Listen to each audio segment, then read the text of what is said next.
Wherever you go, whatever you do, throw a little at it. Omax, Vest and Briefs.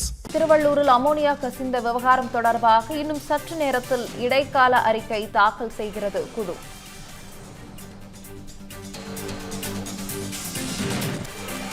திருவள்ளூரில் ammonia கசிவு ஏற்பட்ட விவகாரத்தில் இன்னும் சற்று நேரத்தில் இடைக்கால அறிக்கை தாக்கல் செய்யப்பட இருக்கிறது. பெரியபாளையம் அருகே இறால் ஆலையில் அமோனியா கசிந்ததில் இதுவரை 9 பேர் உயிரிழந்துள்ளனர்.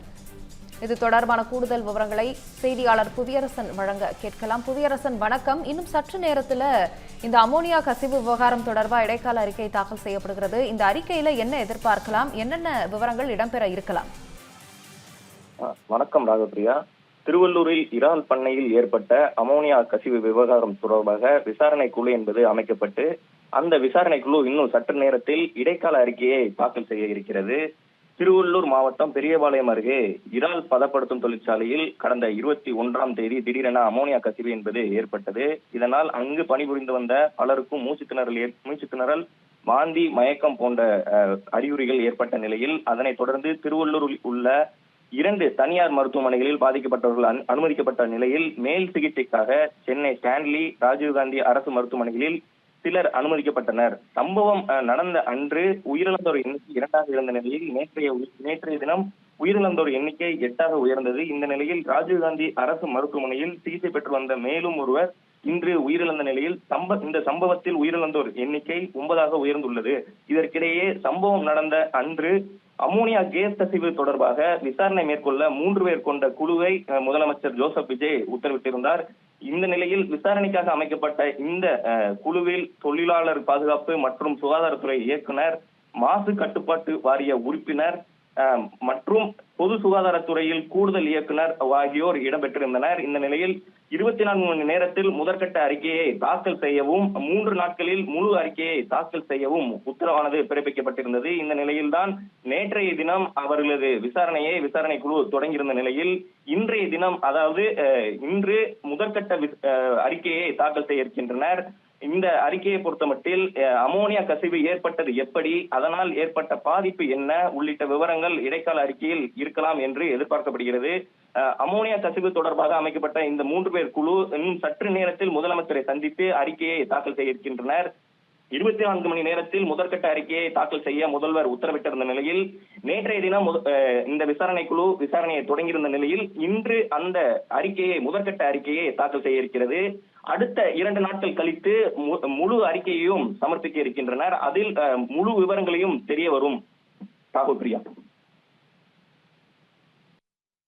புவியரசன், இந்த விவகாரத்தை பொறுத்த வரைக்கும் கடந்த 2 நாட்கள்ல பல்வேறு விவகாரங்களை நம்ம செய்திகள்ல பார்க்க முடிஞ்சது. அதாவது சம்பவம் நிகழ்ந்த அன்றைக்கு இரவோடு இரவாக அந்த ஆலையில இருந்த மீன்களை மாற்றியிருக்காங்க, யாருக்குமே தெரியாம. இன்றைய தினம் பலி எண்ணிக்கை 9ஆக உயர்ந்திருக்கிறது. இந்த சம்பந்தம் தொடர்பான பல விவகாரங்கள் நாளுக்கு நாள் வேறு விதமாக மாறிக்கொண்டு வர நிலையில இந்த 3 குழு இன்று இந்த இடைக்கால அறிக்கையை தாக்கலும் செய்ய இருக்கிறாங்க. இந்த 3 குழுல யாரெல்லாம் இடம் பெற்றிருக்கிறாங்க? இன்றைய தினம் கடைசி நாள் வேற சட்டப்பேரவையினுடையது. என்ன எதிர்பார்க்கலாம்? என்ன நடக்கிறது? பார்த்திருப்போம்.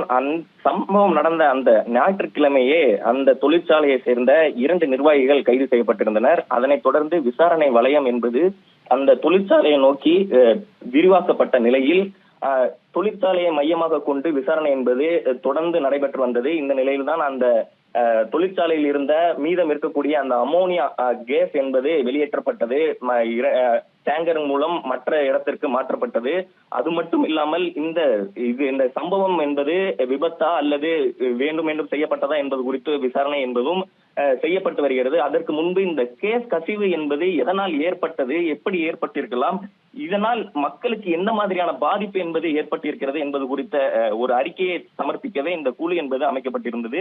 இந்த குழு தற்போது அதன் நடவடிக்கைகளை மேற்கொள்ள தொடங்கியிருந்த நிலையில் தற்போது அந்த அறிக்கையை இன்னும் சற்று நேரத்தில் முதலமைச்சரை சந்தித்து தரவிருக்கின்றனர். இன்று சட்டமன்றம் கூடியிருந்த நிலையில் சட்டமன்றத்திற்கு இன்று கடைசி நாள் என்பதன் காரணமாக சட்டமன்றம் முடிந்த பிறகு கூட இந்த குழு அந்த அறிக்கையை சமர்ப்பிக்க இருக்கலாம்.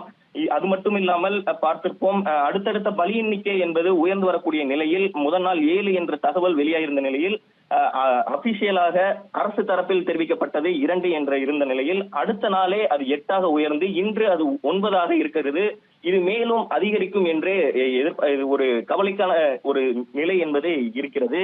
இந்த நிலையில்தான் மருத்துவ வட்டாரத்தில் குறிப்பிடுவது என்னவென்றால் இந்த உயிரிழப்பு என்பது மேலும் அதிகரிக்கும் என்று தெரிவிக்கின்றனர். அது மட்டும் இல்லாமல் இப்போது சிகிச்சை பெற்று வருபவர்களும் பார்த்தோம்னா ஒரு கவலைக்கிடமான நிலையில் தான் வெண்டிலேட்டர்கள் வைத்துதான் அவர்களுக்கு சிகிச்சை என்பதும் அளிக்கப்பட்டு வருகிறது.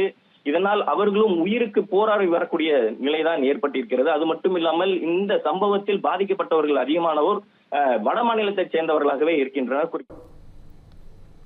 விவரங்களுக்கு நன்றி புவியரசன்.